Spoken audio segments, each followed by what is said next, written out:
Kuharibu mtu.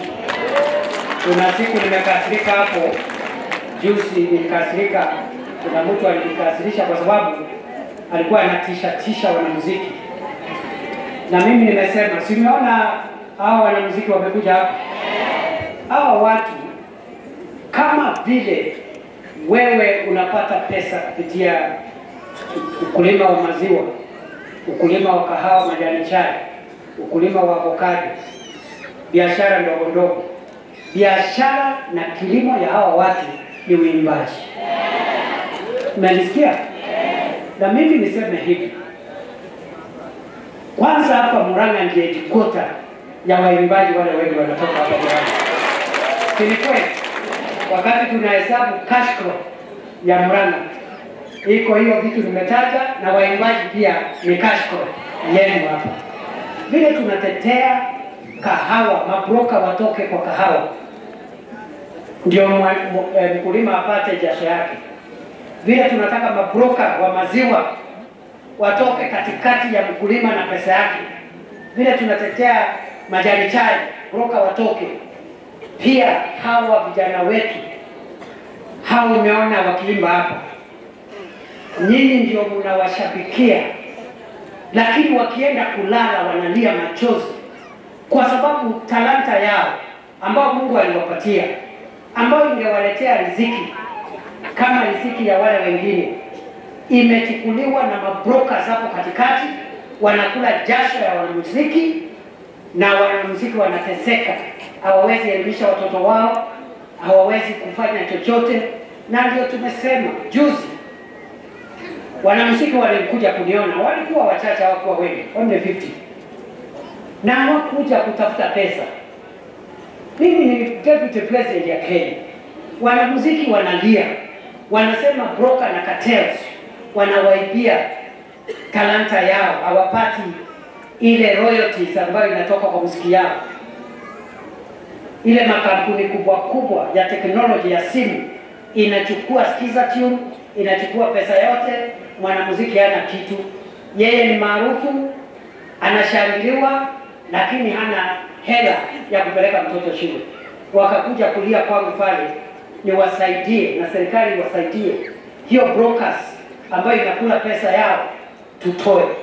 Kwena maitia iko makosa hapo? So kama hawatakuja kwa deputy president, wataenda kwa nani? Wataenda wapi? Nani atawasaidia? Kwa sababu deputy president ako na nguvu ya kiserikali ya kulazimisha mabroka wapotee. Ala, kama mnaonaje? Hii nguvu ya serikali ni ya kusaidia mwananchi, sio ya kuumiza nao watu. Kuna watu wamezoea ukipata nguvu ya serikali ni nguvu ya kukelelesha watu na kuharass everybody. Unapiga kila mtu. Hii nguvu ya serikali ni ya kutetea mnyonge, ni ya kutetea mwananchi. Mabroka ambao wamenyanyasa wanamuziki, your time is up. We are coming for you. And this is not an empty threat. We mean business. Lazima muachilie hawa wanamuziki wapate riziki yao kama watu wengine, kama vile tumenyorosha kahawa. Na mimi nikiongea hivi, nimekuwa vitu mingi. Mimi nimekuwa senator wa Tharaka Nithi zaidi ya miaka 10. Mimi nimekuwa majority leader, kiongozi wa wengi kule Senate 5 years. Nimekuwa deputy speaker 3 years. Nimekuwa interior minister 2 years. Ala, hivi nimepigana na Shabab kule Lamu, walikuwa wanapiga watu yetu huko.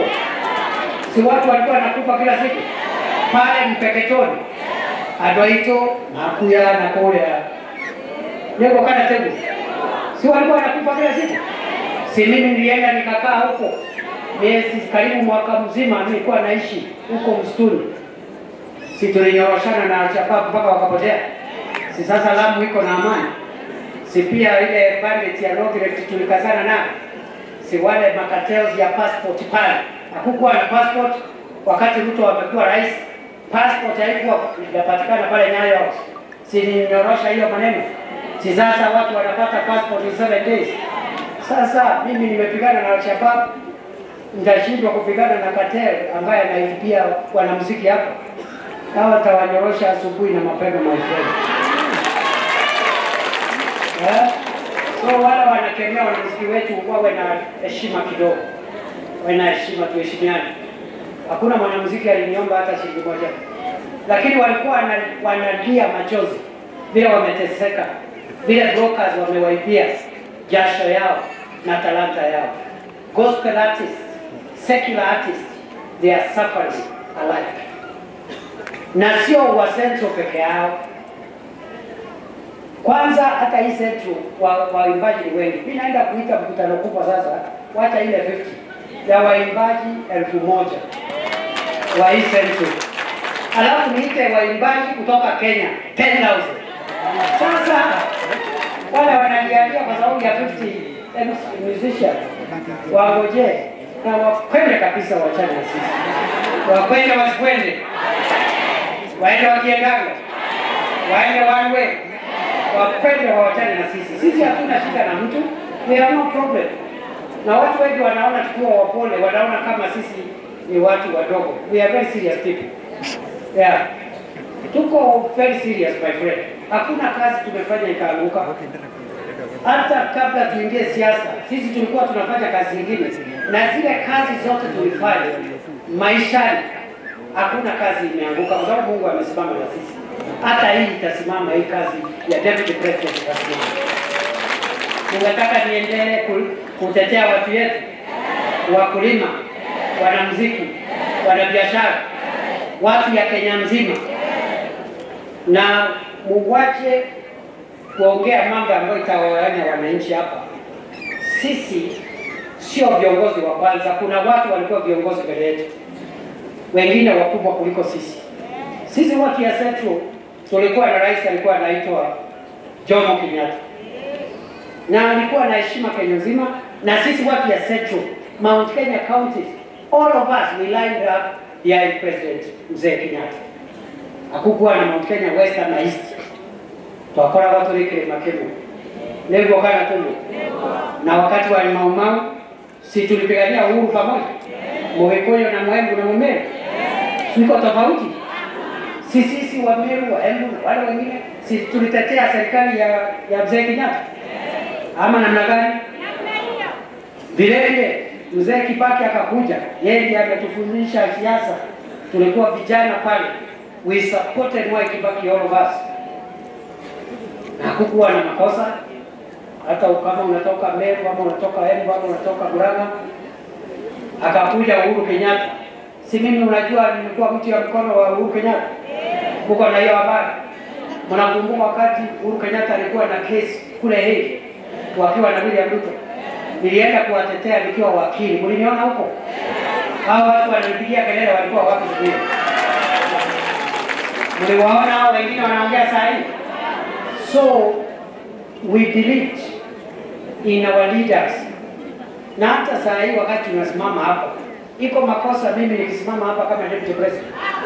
Kwenda maiti. Niko sawa ama siko sawa? Niko sawa? Watu wanasema deputy president aendelee. Basi. Kwa hivyo mimi wacha niachie hapo. Mimi sikutaka kukasirika leo, lakini tuheshimiane.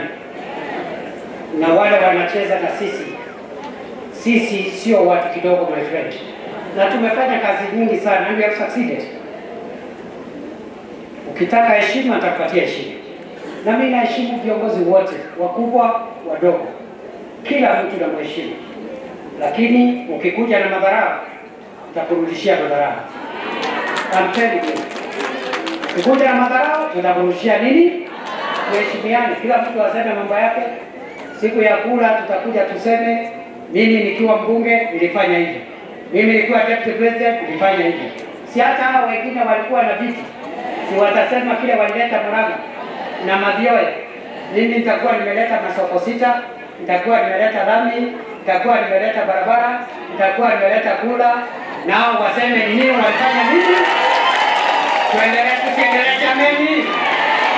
Nikae ngumu. Nikae ngumu. Wangapi wanasema nikae ngumu jameni? Basi.